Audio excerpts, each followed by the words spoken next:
mənəm türk, önümə gələn hürk. Danışam min dilə, hər gün bir hilə.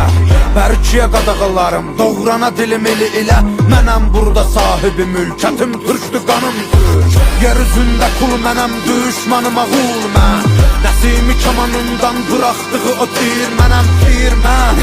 Qırmızı gözlərim çalxalayıb salaram bura toz, toz duman mən. Vermərəm aman mən bir bax heybətə, tanınaram qeyrətə. Bağlıyam izalətə, babək kimi doğranamaya cüsarətə.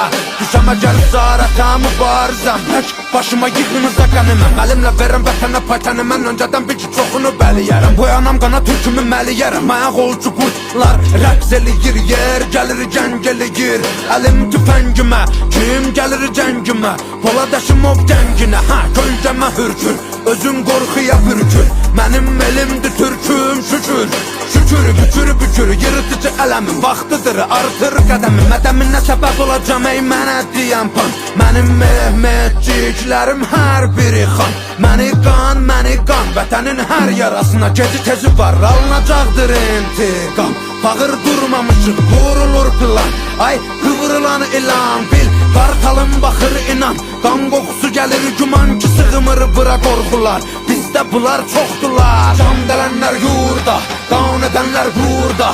Qüdrət artır nurdan, hörmət vardır burada. Kuzeydə çaxan günəş, güneydə parlar. Türküdür elim mənim, mala boğazımı darlar. Yellənə durmadan ölüm min